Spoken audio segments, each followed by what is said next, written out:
नमस्कार साथियों, मेरा नाम है प्रीतम कुमार और आज हम लोग सामान्य विज्ञान के कुछ महत्वपूर्ण क्वेश्चनों को करेंगे जो कि ये फिजिक्स के क्वेश्चन हैं। और ये RRB, NTPC, SSC, CGL, NDA, CDS और विभिन्न कॉम्पिटिटिव एग्जाम के लिए बहुत ही ज्यादा महत्वपूर्ण है। तो इसी कड़ी में हम लोग आज पहला क्वेश्चन करेंगे। एक कागज का टुकड़ा और क्रिकेट बॉल एक ही ऊंचाई से गिराए गए हैं, निम्नलिखित में से किस परिस्थिति में दोनों एक साथ पृष्ठ पर पहुंचेंगे? यहाँ पर होगा डी।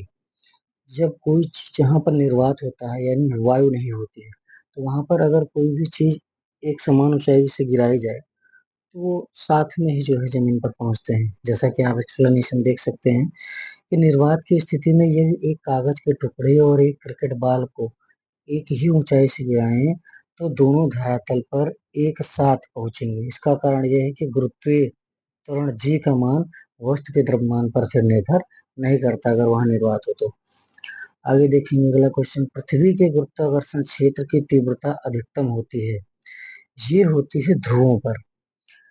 पृथ्वी के गुरुत्वाकर्षण क्षेत्र की तीव्रता विषुवत रेखा पर सबसे कम व ध्रुवों पर सबसे अधिक होती है। अगला क्वेश्चन। दौड़ के दौरान धावक का गुरुत्व केंद्र होता है, ये होगा ऑप्शन ए करेक्ट हो जाएगा, यानी उसके पैरों के अगले भाग पर। इसलिए कभी भी देखो दौड़ा जाता है तो पैर का अगले पिछले वाला भाग उठा रहता है। दौड़ते समय धावक का गुरुत्व केंद्र उसके पैरों के आगे होता है। इसका कारण यह है कि दौड़ते समय वह आगे की ओर झुका होता है। गुरुत्व केंद्र पर किसी भी वस्तु का भार केंद्रित होता है। अगला क्वेश्चन। वायु का ऊर्ध्वाधर गति को कहते हैं, यानी कि बी, वायु धारा। वायु प्रक्षोभ का आशय वायु की उस गति से है जो ऊर्ध्वाधर होती है। आगे देखेंगे। निम्नलिखित में से क्या सोपानी परिमाण है? यहाँ पर ऑप्शन सी करेक्ट हो जाएगा, यानी कोणीय संवेग। कोणीय संवेग एक सदिश राशि है, ठीक है। यह अक्ष विशेष के सापेक्ष जड़त्वाघूर्ण यानी आई तथा कोणीय वेग यानी कि ओमेगा के गुणनफल के बराबर होता है, ठीक। यह सोपानी परिमाण है। यह वस्तु के द्रव्यमान, आकृति और उसके वेग पर निर्भर होता है। आगे देखेंगे। ए तथा एनएम के बीच निम्नलिखित में से कौन सा संबंध सही है? यहाँ पर ऑप्शन बी करेक्ट हो जाएगा, यानी 1 न्यूटन मीटर बराबर हो गया 10 एंगस्ट्रॉम, 1 एनएम बराबर 10 ए। आगे देखेंगे। सॉरी, ये न्यूटन मीटर नहीं, नैनोमीटर है। आगे देखेंगे अगला क्वेश्चन। एक ग्रह का द्रव्यमान m1 तथा उसकी त्रिज्या r1 है, इसकी सतह पर गुरुत्वीय त्वरण का मान जीवन है।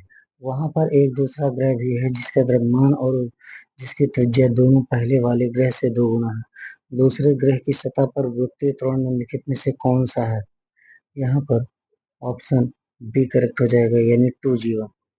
एक्सप्लेनेशन देखेंगे। गुरुत्वीय त्वरण यानी जी का मान द्रव्यमान पर निर्भर नहीं करता, जबकि त्रिज्या का गुरुत्वीय त्वरण पर प्रभाव पड़ता है। जब त्रिज्या अधिक होती है तो गुरुत्वीय त्वरण जी का मान कम होता है। 2 गुना त्रिज्या बढ़ाने पर गुरुत्वीय त्वरण का मान 2 गुना कम हो जाता है। अगला क्वेश्चन। निम्नलिखित वेग और समय के ग्राफ पर विचार कीजिए। जो वर्टिकल लाइन है उस पर वेग दिया गया है मीटर पर सेकंड, और जो हॉरिजॉन्टल लाइन है उस पर समय दिया गया है सेकंड। सेकंड में दिया गया 4, 8, 12, 16 और ऊपर वेग दिया गया। तो इसको देखेंगे कि 8 सेकंड से 12 सेकंड, आप देख सकते हैं 8 से 12 तक औसत त्वरण का मान निम्नलिखित में से कौन सा होगा? तो त्वरण मतलब होता है वेग परिवर्तन बटे समय, ठीक। तो यहाँ पर आप देख सकते हैं किसी वस्तु के वेग परिवर्तन की दर को उस वस्तु का त्वरण कहते हैं। इसका मतलब मीटर पर सेकंड स्क्वायर होता है। यदि वेग में बराबर समय अंतराल में बराबर परिवर्तन हो रहा हो तो उसका त्वरण एक समान होता है। यदि वेग समय के साथ बढ़ रहा हो तो उसका त्वरण धनात्मक होता है। यदि वेग घट रहा हो तो उसका त्वरण ऋणात्मक होता है, जिसे मंदन कहते हैं। तो यहाँ पर क्या कर रहेगा, यानी कि बी, 12 मीटर पर सेकंड स्क्वायर। आगे देखेंगे अगला क्वेश्चन। निम्नलिखित आरेख में दर्शाए हुए एक गेंद को विराम अवस्था से एक आनत समतल पर नीचे लुढ़कते हुए इस तरह छोड़ा जाता है कि वह समतल समांतर 100 सेंटीमीटर की दूरी 4 सेकंड में तय कर ले। तो यहाँ पर आप देख सकते हैं चित्र। यहाँ पर ऑप्शन सी करेक्ट हो जाएगा, यानी theta is equal to sine minus 1/180। आगे देखेंगे, यदि एक पिंड एक समान वेग से गतिमान है तो निम्नलिखित कथनों में से कौन सा सही नहीं है। यहाँ पर ऑप्शन बी करेक्ट हो जाएगी, इसकी चाल समय के साथ बदलती रहती है। यदि एक पिंड एक समान वेग से गतिमान है तो वह पिंड वैसे ही चलता रहेगा जब तक कि उस पर कोई बाह्य बल न लगाया जाए।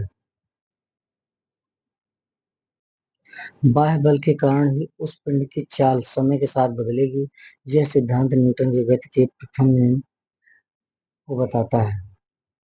आगे देखेंगे, कोई पिंड एक समान त्वरण ए से गतिमान है, उसका प्रारंभिक वेग u है और समय t के बाद उसका वेग u हो जाता है, b हो जाता है। इसका गति समीकरण b बराबर u प्लस at, जो कि गति का पहला समीकरण है, उसका वेग y अक्ष की दिशा में तथा x अक्ष की दिशा में ग्राफ एक सरल रेखा होगी। चलिए देखते हैं, तो यहाँ पर क्या करेक्ट हो जाएगा, ऑप्शन सी करेक्ट हो जाएगा, जिसका y अंतःखंड u है। आगे देखेंगे एक्सप्लेनेशन, जब कोई पिंड एक समान त्वरण ए से गतिमान है और उसका आरंभिक वेग u है तथा समय t के बाद उसका वेग v है, इसका गति समीकरण v बराबर u प्लस at होता है। इसका वेग समय ग्राफ एक सरल रेखा होगी। क्या होगी, एक सरल रेखा होगी जिसका y अंतःखंड u है। आगे देखेंगे, निम्नलिखित में से किस एक का जड़त्व अधिकतम है। यहाँ पर ऑप्शन डी करेक्ट हो जाएगा, यानी क्रिकेट की एक ही गेंद का। किसी वस्तु के विरामावस्था में रहने पर या समान वेग से गतिशील रहने की प्रवृत्ति को जड़त्व कहते हैं। जड़त्व को किसी वस्तु के द्रव्यमान से मापा जा सकता है, यानी जिस वस्तु का द्रव्यमान ज्यादा होगा उसका जड़त्व अधिक होगा। यही कारण है कि दिए गए विकल्प में क्रिकेट की गेंद का द्रव्यमान ज्यादा है, इसलिए उसका जड़त्व अधिकतम हो। अगला देखेंगे, गुरुत्वीय बल के बारे में निम्नलिखित में से कौन सा कथन सही नहीं है। यहाँ पर हो जाएगा ऑप्शन डी करेक्ट हो जाएगा, यह हमारे विश्व में पिंडों के सभी युग्मों के लिए एक समान होता है। एक्सप्लेनेशन देखेंगे, प्रकृति में उपस्थित प्रत्येक दो पिंड द्रव्यमान एक दूसरे को आकर्षित करते हैं। पिंडों के इस आकर्षण बल को गुरुत्वाकर्षण बल कहते हैं। ब्रह्मांड में मौजूद यह बल सभी खगोलीय पिंडों पर कार्य करता है, लेकिन सभी के मध्य इसका मान एक समान नहीं होता है। आगे देखेंगे, एक ऊर्ध्वदंड पर संतुलित एक गेंद किसका उदाहरण है। यहाँ पर ऑप्शन बी करेक्ट हो जाएगा, जब किसी पिंड को उसकी अस्थायी साम्यावस्था से विस्थापित कर दिया जाता है तो वह पिंड उस साम्यावस्था बिंदु पर न आकर इससे थोड़ा दूर रहे तो इस अवस्था को अस्थायी साम्यावस्था कहते हैं। ऊर्ध्वाधर क्षण पर संतुलित गेंद अस्थायी साम्यावस्था अवस्था का उदाहरण है। आगे देखेंगे, एक कंपमान लोलक गोलक पर कार्यरत पृथ्वी के गुरुत्व बल का उदाहरण निम्नलिखित में से कौन सा है। यहाँ पर ऑप्शन सी करेक्ट हो जाएगा, यानी कि प्रत्यानयन बल। एक कंपमान लोलक गोले पर प्रत्यानयन बल कार्य करता है। यह बल के गुरुत्व बल का उदाहरण है। यह बल एक आंतरिक बल है। आगे देखेंगे, किसी सीधी सड़क पर चल रही एक कार की चाल को 1 सेकंड के उत्तरोत्तर अंतरालों पर नीचे दी गई तालिका में दर्शाया गया है। समय 0, 1, 2, 3, 4 सेकंड है और चाल मीटर पर सेकंड में 0, 2, 4, 6, 8 है। निम्नलिखित में से कौन सा से सही है, कार चलती है। यहाँ पर क्या हो जाएगा, ऑप्शन ए करेक्ट हो जाएगा, यानी 1, 2 और 3। एक्सप्लेनेशन देखेंगे इसका, दिए गए समीकरण से स्पष्ट है कि कार की चाल एक नियत मान में समय के साथ आगे बढ़ रही है। और त्वरण क्या होता है, वेग परिवर्तन बटे समय अंतराल।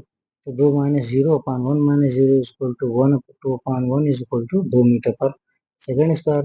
यानी car 2 metre per second square की एक समान त्वरण से गतिमान है। 4 सेकंड में कार के द्वारा तय की गई दूरी s बराबर हाफ AT स्क्वायर। तो यहाँ पर क्या हो जाएगा, आप लोग देख सकते हैं कि हाफ हो जाएगा और ए की जगह पे 2 और टी की जगह पे 4 हो जाएगा। 4 का स्क्वायर इज इक्वल टू 16। तो यहाँ पर क्या हो जाएगा, ओवरऑल बराबर 16 मीटर। काटेंगे इसको तो ए बराबर तो टी बराबर टाइम हो जाएगा। अब कार की औसत चाल अगर निकालनी हो तो कुल दूरी बटे कुल समय हो जाएगा। तो कुल दूरी कैसे निकालेंगे आप लोग, हाफ AT स्क्वायर हो जाएगा अपॉन टी, यानी कुल दूरी की बात कर रहा है। तो टी से टी कैंसिल हो जाएगा तो बचेगा half AT। Half multiple 2 multiple 4 तो हो जाएगा 4 मीटर पर सेकेंड। आगे देखेंगे अगला क्वेश्चन। एक से अधिक मैक संख्या वाले किसी पिंड की चाल होती है, यानी कि ए पराध्वनिक। एक से अधिक मैक संख्या वाले किसी पिंड की चाल पराध्वनिक होती है। पराध्वनिक किसी वस्तु की गति को कहते हैं। 20 डिग्री सेकेंड के तापमान की शुष्क हवा में यात्रा करने वाली वस्तुओं के लिए यह गति लगभग 343 मीटर पर सेकंड होती है। आगे देखेंगे संबंध F बराबर G m1 m2 upon r square के लिए निम्नलिखित में से कौन सा कथन सही है। सभी प्रतीकों का उनका सामान्य अर्थ है। यहाँ पर ऑप्शन डी करेक्ट हो जाएगा।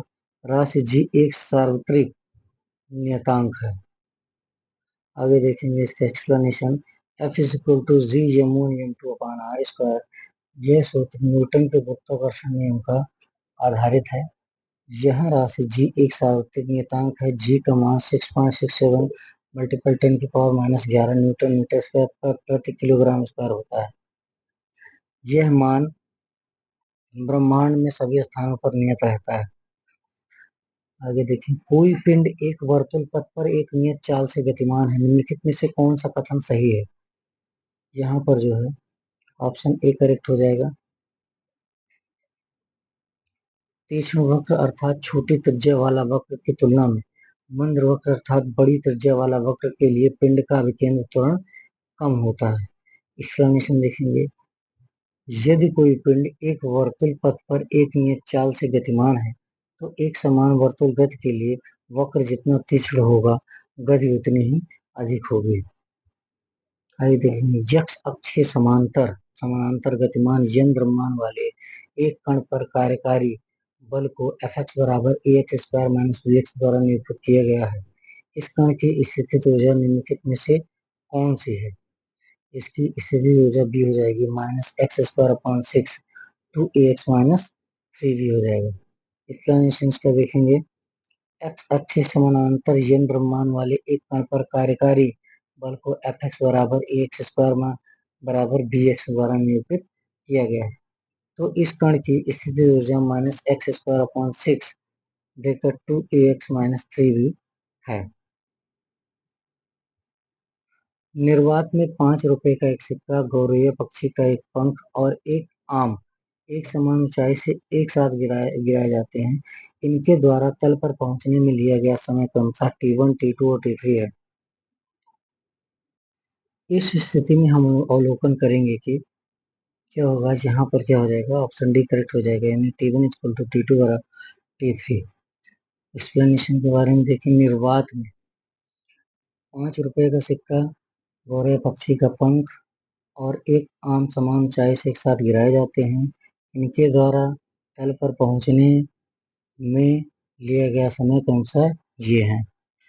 और गति का पहला समीकरण होता है v बराबर u प्लस जी टी। अगर वृत्तीय त्वरण होगा तो जी टी हो जाएगा, वरना ए टी हो जाता। तो T is equal to B minus U upon G हो जाएगा, जहाँ v इज इक्वल टू 0 है। वेग की कोई बात की नहीं गई है। ठीक, और क्या हो जाएगा, सभी स्थितियों में u तथा g समान है। तो क्या हो जाएगा, t is equal to T1 is equal to T2 बराबर T3 हो जाएगा। समान समय पर वो आकर के नीचे गिरेंगे, उनका समय क्या होगा, बराबर होगा। यदि किसी वस्तु को पानी में डूबी हुई अवस्था में तोला जाए तो हवा में लिए गए भार की तुलना में उसके भार पर क्या प्रभाव पड़ेगा? ऑप्शन बी करेक्ट हो जाएगा, कमी होगी। और जब कोई वस्तु आंशिक या पूर्ण रूप से किसी द्रव में डुबाई जाती है तो उसके भार में कमी आ जाती है, और भार में यह कमी वस्तु द्वारा हटाए गए द्रव के भार के बराबर होती है। इसके आर्किमिडीज का सिद्धांत कहते हैं, और इसी सिद्धांत के कारण किसी वस्तु को पानी में डूबी हुई अवस्था में तोला जाए तो हवा में लिए गए भार की तुलना में उसके भार में कमी होगी। अगर देखिए, जब कार एक मोड़ लेती है तो वह कौन सा बल है जो हमें बाहर की ओर धक्का देता है? बी हो जाएगा, यानी अपकेंद्रीय बल।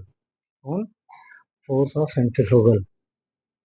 यहाँ पर क्या हो जाएगा, जब किसी गोलाकार पथ पर कोई वस्तु गति कर रही होती है तो केंद्र से बाहर की ओर एक बल कार्य करता है, जिसे केंद्रीय बल कहते हैं। जब कोई कार एक मोड़ लेती है तो उसमें बैठे व्यक्ति पर अपकेंद्रीय बल के कारण वह बाहर की ओर धक्का लगता है उस पर। आगे देखेंगे, दो बसें एक्स और वाई एक ही स्थान से एक ही दिशा में क्रमशः 20 किलोमीटर प्रति घंटे की चाल से चलती हैं, लेकिन वाई एक्स के जाने के 6 घंटे बाद चलती हैं। शुरुआती स्थान से कितनी दूरी पर दोनों बसें मिलेंगी? यहाँ पर हो जाएगा ऑप्शन बी करेक्ट हो जाएगा, यानी 200 किलोमीटर। एक्सप्लेनेशन देखेंगे, x s x equal to कितना हो जाएगा, यानी पहले की चाल 20 किलोमीटर प्रति घंटा, दूसरे की क्या हो जाएगी 50 किलोमीटर प्रति घंटा। बस एक्स द्वारा 6 घंटे में तय की गई दूरी, तो क्या हो जाएगा, पहले की हो जाएगी 20 गुणे 6 यानी 120 किलोमीटर, और 6 घंटे बाद वायु द्वारा भी यात्रा शुरू की जाती है, अतः सापेक्षिक चाल अर्थात s y minus s x equal to कितना हो जाएगा, 50 माइनस 20 इक्वल टू 30 किलोमीटर प्रति घंटा। सापेक्षिक दूरी तय करने में लगा समय की अगर बात की जाए तो कितना हो जाएगा, 120 को 30 से आप भाग कर देंगे तो कितना हो जाएगा, 4 घंटे आ जाएगा। ठीक, इन 4 घंटों में एक्स द्वारा की गई दूरी कितना हो जाएगा, 20 गुणे 4 बराबर 80, और 80 को हम 120 में जोड़ देंगे तो टोटल कितना हो जाएगा, 200 किलोमीटर। 74, ऊपर दिया गया वेग काल बीटी ग्राफ क्या दर्शाता है? यानी वाई एक्स पर वेग दिया गया है और एक्स एक्स पर टी समय दिया गया है, ए पॉइंट बी पॉइंट। तो यहाँ पर क्या होगा, ऑप्शन बी करेक्ट हो जाएगा, यानी पिंड का एक समान मंदन। ध्रुव द्रव पिंड की एक समान मंदन को दर्शाता है। धन्यवाद। चैनल को लाइक शेयर और सब्सक्राइब करना ना भूलें।